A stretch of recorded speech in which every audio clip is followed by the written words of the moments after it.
और अब बात कर लेते हैं भारत और इंग्लैंड के बीच हो रहे क्रिकेट सीरीज की, जिसमें दूसरा T20 मैच आज चेन्नई में होने जा रहा है। पहली बार दोनों टीमों का सामना एमए चिदम्बरम स्टेडियम चेन्नई में होगा।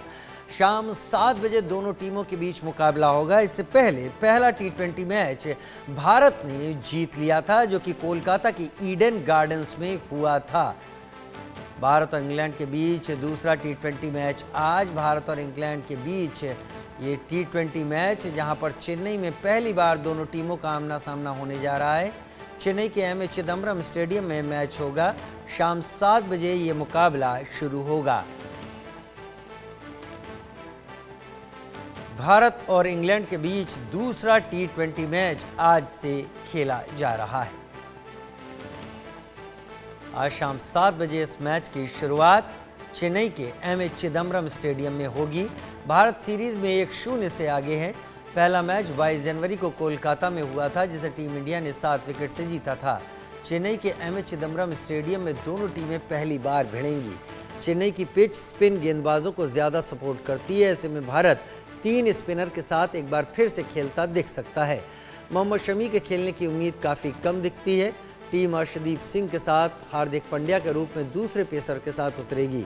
ज़रूरत पड़ने पर नीतीश रेड्डी भी पेस ऑप्शन हैं। मैच से पहले अभिषेक शर्मा को चोट लगी और इससे उनके खेलने की संभावनाएं कम जताई जा रही हैं। मनोज जोशी जी स्पोर्ट्स राइटर के तौर पर मेरे साथ इस वक्त जुड़ चुके हैं। मनोज जी, पहला मैच हम सब ने देखा, अब दूसरे मैच की तैयारी है। इस मैदान पर दोनों टीमें पहली बार भिड़ रही हैं। आंकड़ों को किनारे रख दिया जाए, मैदान की कंडीशन देखते हुए आपको कौन सी टीम भारी लगती है? देखिए, निश्चित तौर पर लगातार 3 मैच भारत ने जीते हैं और इस सीरीज का पहला मैच बिल्कुल वन साइडेड तरीके से भारत ने जीता है। तो ऐसी स्थिति में पलड़ा तो निश्चित तौर पर भारी भारत का है। लेकिन जो जिस तरह से उनकी गेंदबाजी है, जिस तरह से जोफ्रा आर्चर ने बहुत शानदार गेंदबाजी पहले मैच में की, जिस तरह से उनके पास जो टॉप 6 बल्लेबाज हैं, उनके पास उनका स्ट्राइक रेट काफी अच्छा है ओवरऑल वनडे क्रिकेट में, तो उससे आप अंदाजा लगा सकते हैं। कभी आप इसको अंडर एस्टिमेट नहीं कर सकते। लेकिन यहाँ 3 बड़े सवाल हैं। एक तो ये कि मोहम्मद शमी, क्या मोहम्मद शमी फिट हो जाएंगे इस मैच तक? क्या उन्हें एहतियात के तौर पर यहाँ पर खेला जा रहा है, एहतियात के तौर पर रेस्ट दिया जा रहा है? और दूसरा बड़ा सवाल कि क्या अभिषेक, जिन्होंने बहुत ही उम्दा पारी खेली, गगन चुंबी छक्के लगाए, 8 छक्के उनके बल्ले की तरफ से देखने को मिले थे, क्या वो फिट हो जाएंगे? क्योंकि एंकल में ट्विस्ट आ गया था उनके। और तीसरा बड़ा सवाल कि क्या अर्शदीप जो है, जिन्होंने पिछले मैच में यजुवेंद्र चहल का रिकॉर्ड तोड़ा था T20 क्रिकेट में भारत की ओर से सबसे ज्यादा विकेट कटकाने का, 97 विकेट उनके नाम हो गए हैं, क्या वो अब 100 विकेट के आंकड़े को आज छुएंगे इस मैच में?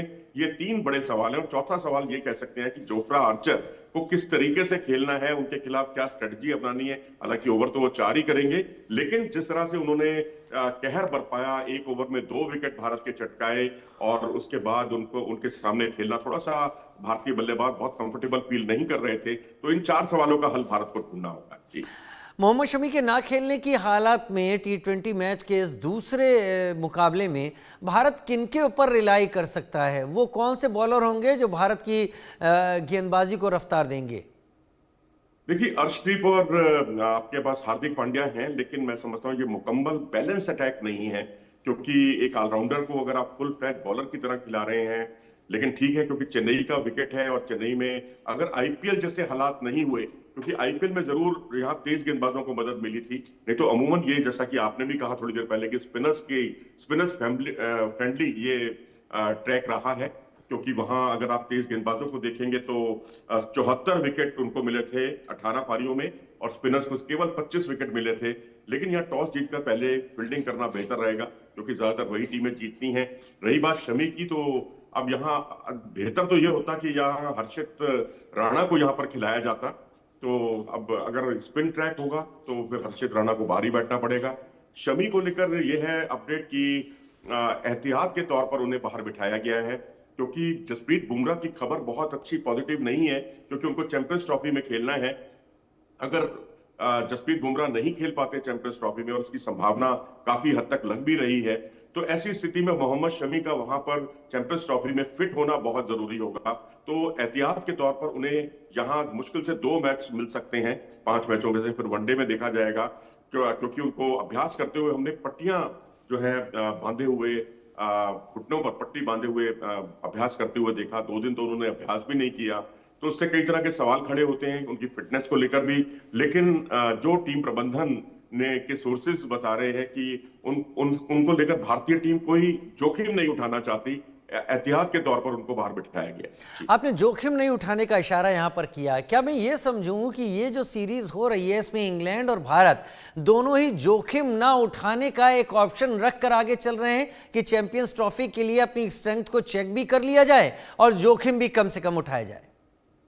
जी हाँ, बिल्कुल वजह फरमाया आपने, बिल्कुल सुना आने सही बात आपने कही है। क्योंकि यहाँ T20 की सीरीज है और ये पहली बार ऐसा होगा कि नजरें वनडे पर हैं, T20 पर कम है।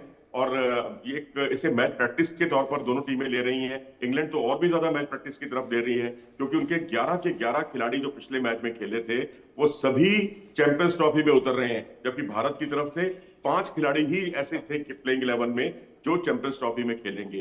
तो हमने कई खिलाड़ियों को अभी यहाँ इसमें शामिल नहीं किया, वो नेट्स पर अपना अभ्यास कर रहे हैं। यानी कितनी गंभीरता से इसको इंग्लैंड की टीम ले रही है उसका आप अंदाजा लगा सकते हैं।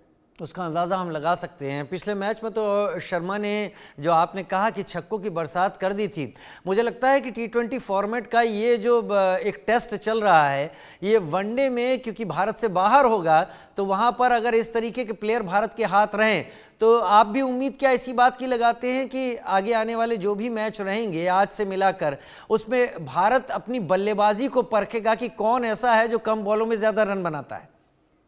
देखिए, अभिषेक शर्मा एक दूरगामी योजना है भारतीय टीम की, क्योंकि लॉन्ग टर्म इन्वेस्टमेंट है उनको लेकर। क्योंकि चैंपियंस ट्रॉफी की वो टीम में नहीं है, लेकिन जिस अंदाज में वो खेलते हैं, देखिए 8 छक्के उन्होंने पहले मैच में लगाए। एक्स्ट्रा कवर के ऊपर से छक्का लगाना बहुत बड़ी बात होती है। उन्होंने एक्स्ट्रा कवर की दिशा में ज्यादा छक्के लगाए या फाइन लेग की दिशा में छक्के लगाए। तो ये खिलाड़ी को उसके हाल पे छोड़ दिया जाता है, बिल्कुल उसी तरह से जैसे वीरेंद्र सहवाग आते ही चौके छक्के लगाते थे और उसको कोई ज्यादा इंटरफेयर करता नहीं था, उनको ज्यादा इंस्ट्रक्शन नहीं दी जाती थी। तो अब क्योंकि भारत का जो मिडिल ओवर्स हैं वो बहुत शानदार है और कोशिश यही होती है भारत की कि जो शुरुआती ओवर है, पावर प्ले है, उस पर विकेट कम से कम खोए जाए।